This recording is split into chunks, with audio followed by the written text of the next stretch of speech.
Hi everybody, thanks for joining us for Northern Ag TV. Well, now that May is officially here, organizations and associations are kicking off the spring benefit season. On Saturday, the Beartooth Stock Association held their annual benefit in Absaroka. President of the Stock Association, Joker LeBrun, discussed the event's activities, including a steak dinner, followed by a live and silent auction, and closed the night out with music from Kyle Shobe and the Wacom Boys.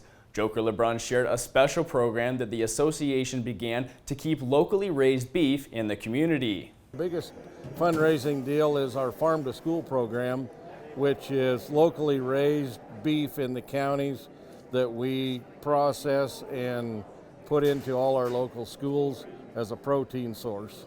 The Farm to Table program last year put over 7,000 pounds of locally raised beef into the public school system in Stillwater and Carbon County. While at the benefit, I also had the opportunity to meet up with board member Mike Hollenbeck, who recently led the association to send a letter to Congress, as well as the department heads expressing concerns in the cattle industry.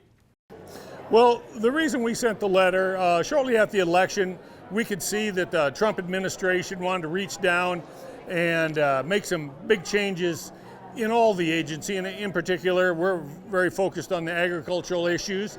And the Beartooth Stock Association, leading up to that, was very instrumental in the Common Ground Summit that happened in Denver here a couple weeks ago.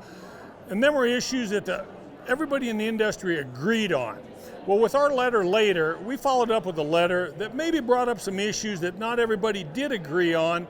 A couple issues that come to mind real quickly are, number one, the mod case that just happened in South Dakota, and also the JBS offering to settle with the feeders and the holders of futures contracts and offering $83 million to settle that. So there were deals that wouldn't have been Common Ground Summit issues that we wanted to get some agency people within the Department of Agriculture, maybe the Department of Interior, to come out here on the ground and start at the bottom and work some of them issues on up through the channels to get input from people that are on the ground, working this ground, producing these cattle, not necessarily industry leaders or not necessarily people that are hired by industry groups. Mike stated that the association has received great feedback from their letter to Congressmen, stating that these concerns are at the top of their priorities.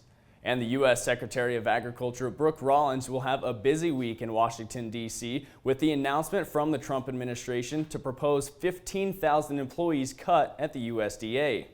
Secretary Rollins will testify Tuesday and Wednesday in front of the Senate and House appropriators, providing Rollins the opportunity to highlight how the staff plans to reorganize the USDA after making severe cuts to staff and funding.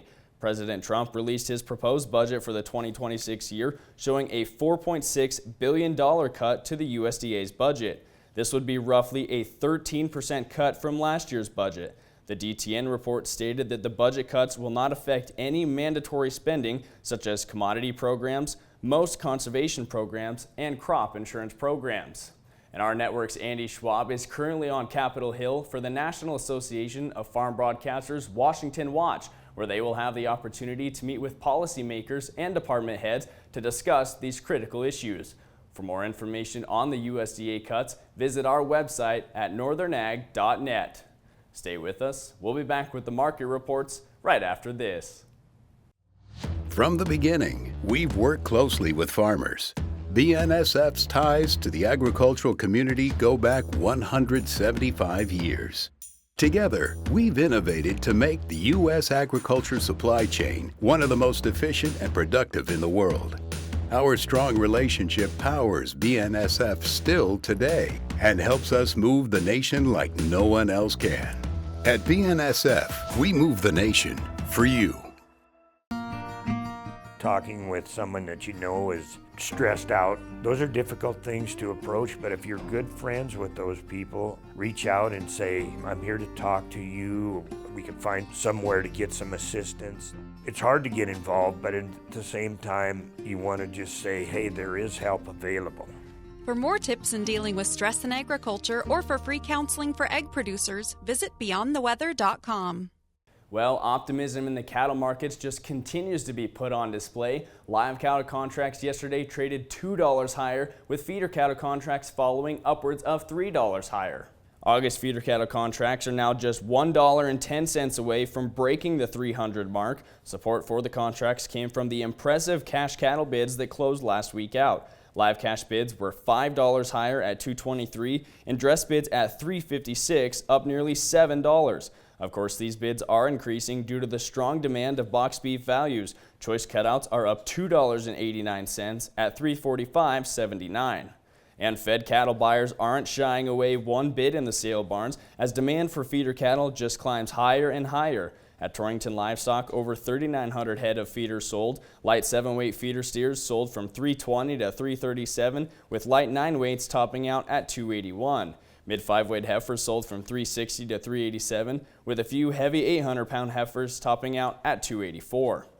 And the first week of trade in May was a rough beginning for the grain markets. Row crops sank double digits lower, with pressure coming from the upcoming dry stretch of weather, keeping spring planting pace on track. U.S. corn exports continue to be strong, adding little support to the markets, but remains very competitive on the world scale. Corn contracts finished down 12 cents, with the May contract at $5.14. And soybeans sank lower yesterday afternoon after no fresh news of trade deals between the U.S. and China surfaced.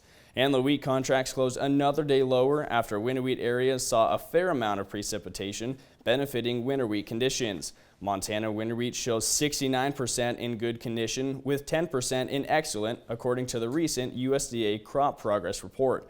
The forecast for the next week does show more rainfall across the plains, with drier conditions to end the week out. Winter wheat contracts did close down 8 cents, with the Chicago wheat markets down double digits. Well, that's all for our Northern Ag TV. Thanks for joining us. I'm Colton Young.